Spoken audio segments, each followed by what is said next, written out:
First up is Samantha, and yeah, this looks good. I really like the use of all the foreground objects, and it shows off your church pretty well. And I like these additional objects here. It's good you got some cast shadows. I think it would be okay to go a little further with the uh, the contrast, so that the shadow areas are a little darker than the bright areas, because brightly sunlit days tend to be pretty highly contrasty. Also, I think this object, I'm not sure what that is in the foreground, but it's highly reflective. It's like very, it seems like it's almost like a shiny mirror image of that other object, so might want to decrease the reflectivity on that material on that object. Um, and yeah, this is alright. I think it's kind of an odd composition. I would tend to have either the top or the bottom of the building or both in the frame, but to just crop the middle looks a little odd, so I might try reframing that one a little bit. And yeah, this is a nice view of the overall town. Um, I think, I mentioned how you can do higher contrast stuff, but going to complete black on a sunlit day is also not so great, because there'd be just enough light bouncing around the scene, to fill in those shadows some. So you could go maybe more contrasty than this, but don't go that dark either. So there's some balance between those two extremes. But yeah, it's a nice overall view of the town with the church in the foreground. If you had some texture on the church, that would help, just because it's a very large kind of solid field of color, which sort of grabs the eye and sort of lacks detail. But overall, this looks good. Next up is Jared, and yeah, this is looking good. It's good that you got textures on here, but they're kind of really repetitive, so you might want to kind of decrease the U and V repeat on those textured images. Um, yeah, so and again, good that you have textures, but too tightly repeating. Also, the lighting looks a little even. I think you want. I mean, I guess it's not that even. You have a bright side and a dark side objects, but you are missing the cast shadows, and it would be good to get some cast shadows in there. And again, here the street looks very blank with this solid field of color, and if you had the light coming in, had some cast shadows. Also the light is a bit even. You kind of want to do, for a bright sunlit day, you want a little bit more contrast, brighter areas and darker areas. Um, and then yeah, same here. And it looks like you're missing the colors on these somehow. So I try to figure out how you can get the colors back on there. And again, it looks like it's just everything looks like it's floating. Whereas if they're casting shadows, it sort of places them on the ground, and that's why it's important. So yeah, important to get your cast shadows working. Okay, this is Tara, and yeah, I like that you've got it put together. The does has cast shadows, so that's really good. I think that you could go higher contrast between the shadow area and the bright areas for, real bright sunlit day. It tends to be a bit more contrasty than this. I think the train in the foreground is looking pretty good. Yeah, and it's a nice shot showing the whole town. I like the color choices and the texture on the boards, so that's looking good. There is a little bit of, I don't know what's going on with those areas, so I might take a look at that. And you shouldn't have to do a screen snapshot here. You can just file, save image, and save it as a JPEG, so you don't have to actually snapshot your rendered images. You can just save them. So yeah, again, looking pretty good. I like, you've got some foreground here. There's a fairly good sense of composition for the image. Some kind of interesting angles going on here in the larger foreground objects, so that's good. Yeah, another nice shot of the building. This anvil looks a little bit too highly reflective, so you might want to turn down the reflectivity on that a little bit. But otherwise, that looks good. Nice. Okay, good work. Next up is Faith, and yeah, this is looking good. The shadows image looks a little aliased. I'm wondering if that's a render quality issue, maybe. Maybe you could make sure you have production quality up on your render. But it's good that you have your cast shadows working, and the lighting looks pretty believable overall. Um, Yeah, and this is a nice shot, and you've got the column in the foreground. It helps place it in the scene, and that works well. Oh yeah, and some nice cast shadows here. So I think it would be better if this had some texture to it. But so that would improve it. But otherwise, maybe it could be. The scale looks kind of weird next to this building. I'm not sure. It's hard to tell from this angle, but yeah, so some texture would help. But overall, you did nice work. Next up is Anthony, and it's looking all right, and I'm glad you've got the cast shadows in here. One thing is, I've mentioned in some of the other ones that it's good to have a high contrast image, but not this high contrast. So the shadow area shouldn't fall to total black. You should either put in another light of some kind of fill in those shadows a little bit, because it shouldn't fall to complete black. And the other, there's some weirdness with this, and this looks kind of aliased, so make sure you have production quality on for your render if you're using my software renderer. Yeah, that's looking alright.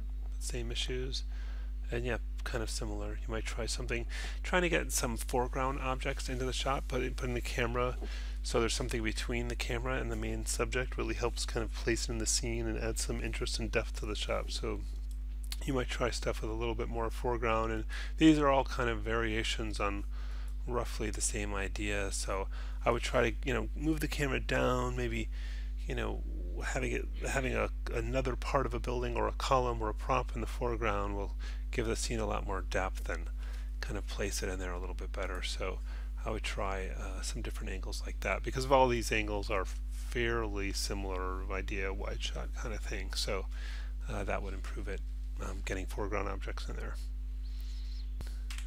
Next up is Henri. You asked about the shadows. It's hard for me to tell without looking at the scene file why you're not getting them. So if you want to send me your scene file, I can take a look and try and sort it out. Looks like you got some textures on here, which is good. So that looks nice.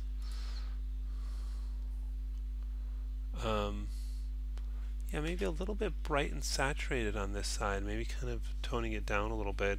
And yeah, you mentioned you had a problem with the shadows, but you can really see how the shadows will kind of help out a little bit. But I think the way this is so bright and that's kind of really dark, it seems really just saturated. And the sky is so bright as well. So you might want to just adjust the angle of your light with that, play with that a little bit. And now this area is looking a little dark. You have this really kind of bright foreground thing here, but these buildings are all dark. So again, you might try adjust the angle of your light, play with that a little bit, try something different. Yeah, and again, blindingly bright yellow, and makes everything else look dark in comparison. So again, try directional light, try adjusting the angle, other fill lights to kind of even things out a little bit. So yeah, I think some lighting adjustments, and yeah, why you're not getting the shadows, I don't know, but try to yeah, send me your scene file and I'll take a look and see if we can figure it out. Next up is Kasia. You mentioned you had some trouble with a textured image. It'd be great if you sent me the text. I see you sent me your scene file, but send me the texture image you're trying to map to it also, because that's not actually embedded in the scene file. The scene file just points to that image, so I'm guessing it's the file you have mapped here. So send me that image as well, and I can kind of show you better how to map it on there. There's a few things you can do. Yeah, I think this composition is a little bit not so great, just because you have this sort of whole section of the frame which feels very empty. I might kind of frame it into something more like this would be better, so you don't see this sort of just vast expanse of nothing off to the side. Lighting wise, I think you could go for kind of a higher contrast lighting between light and dark areas, a little brighter, more maybe yellowish light, but also render it so you get some shadows cast as well, because that really helps place the objects on the ground. I mean, they have this way to look like they're sort of, with this solid background color, they look like they're just sort of floating. There's not really a sense of where the ground is. And if you have cast shadows, kind of coming off the building, it sort of helps place them on the ground and gives you a sense of that there's a surface there. And right now it almost just looks like they're floating. So try and get the shadows working. And if you want help with mapping the image to the roof, just send me the image file. I already have your scene file, and I can demonstrate how to do that. Next up is Terrence, and this is looking pretty good.